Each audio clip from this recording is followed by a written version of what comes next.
சொல்லியிருந்தாங்க. ஆனா இப்ப அதை விட அதிகமான முன்னிலையில இருக்கிறோம். எதிர்கட்சி ஒரு வலுவான எதிர்கட்சி உருவாகும் அப்படின்ற ஒரு சந்தேகமே வந்து இருக்கு. ஏன்னா சிங்கிள் டிஜிட்ல வாங்கிட்டாங்க காங்கிரஸ்.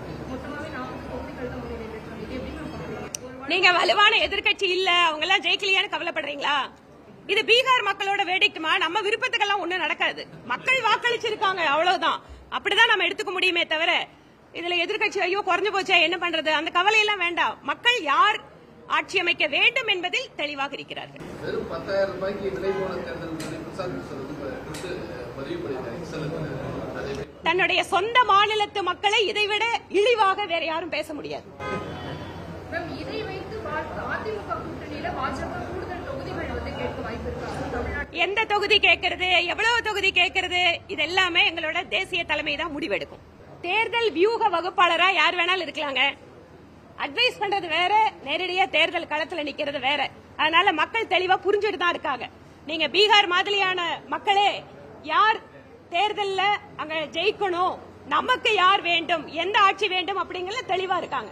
அதனால தேர்தல் வியூக வகுப்பாளர்கள் எல்லாமே வந்து தேர்தலில் வெற்றி பெற முடியாது என்பது இந்த பீகார் தேர்தல் காட்டுகிறது.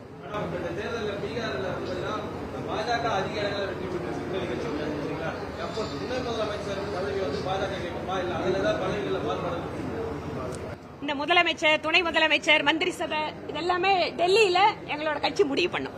நன்றி. அத காங்கிரஸ்காரங்க சுய பரிசோதனை பண்ணிக்கணுங்க. மக்களை விட்டு வெகு தூரம் காங்கிரஸ் கட்சி சென்று விட்டது. இரண்டாவது, ஒரு குடும்பத்தினுடைய ஆட்சி, ஒரு குடும்பத்தின் கீழான ஆட்சி என்பது ஜனநாயகத்திற்கு எதிரானது என்பதை இப்போ அந்த கட்சியினுடைய வீழ்ச்சியின் வாயிலாக நாம புரிந்து கொள்ளலாம்.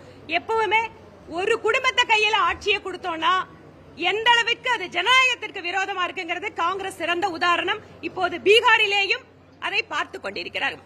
இதே நிலைமை தான் தமிழ்நாட்டிலையும் நாங்க சொல்றோம். ஒரு குடும்பத்துக்கிட்ட அரசாங்கத்தை கொடுக்காதீங்க, ஒரு குடும்பத்துக்கிட்ட தமிழ்நாட்டை கொடுக்காதீங்க, அது நம்முடைய நாட்டினுடைய ஜனநாயகத்திற்கு விரோதமானது அப்படிங்கறத நாங்க சொல்றோம்.